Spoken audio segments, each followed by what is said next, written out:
Hello everyone, and welcome to our ongoing series of blogs on themes in John's Gospel, looking at the final week on power. The linked reading for today is from John's Gospel, chapter 18, verses 33 to 40, which focuses on Jesus' encounter with Pilate prior to his being handed over to be crucified, and in a sense highlights the differing concepts of what power looks and sounds like. It's a reading that links up two of the ongoing themes we've been studying, namely that truth is power, and that power is in truth. Jesus in his earthly ministry had performed miracles, healed the sick, healed the incurably ill, cured the blind and the possessed, but had troubled the Jewish authorities because they couldn't quite grasp what he was about, and were claiming that he was blaspheming against God's law as they interpreted it. This culminates in Jesus having been built up as King of the Jews by his people, then being turned on by the culture that had initially embraced him.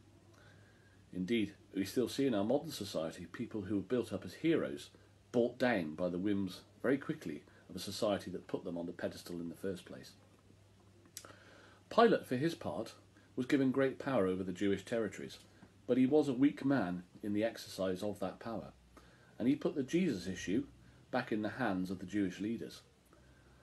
Jesus did not look like a king, did not particularly dress like a king. He was not what Pilate expected. In the pivotal verse 36 of our reading today, Jesus says, "My kingdom is not of this world. My kingdom is from another place and of another place."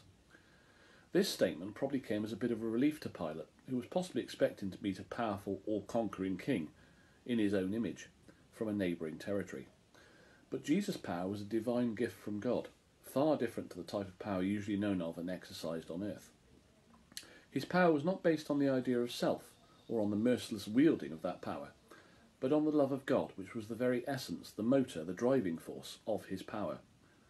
It was not a power used to suppress or subjugate, but to embrace, to include, and to welcome all people in the love of God.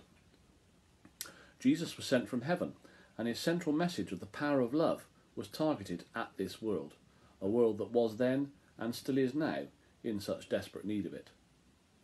Those in power on earth would be held to account in how they exercise their gift of power, and whether they live up to and follow Jesus' simple command to love one another as he loved us.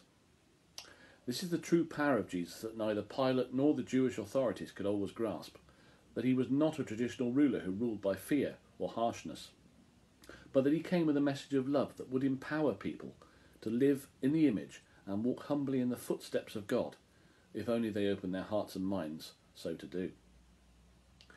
Jesus bore witness to the power of truth. In verse 36, he was not claiming to be king of the Jews, as Pilate suggested, but was clearly stating that his kingdom was from elsewhere. Standing in front of Pilate, Jesus was asked in verse 38, "What is truth then?" which again emphasises the link between our themes of truth and power. Jesus had already answered this question in John chapter 14 verse 6 when Thomas asked him what the disciples should do after Jesus' death. Excuse me. He says, "I am the way, the truth and the life. No one comes to the Father except through me." Pilate, for his part, didn't understand Jesus' power source. He didn't understand, therefore, the meaning in the words, but was only relieved in his realisation that Jesus was not a rebel leader trying to overthrow Roman rule.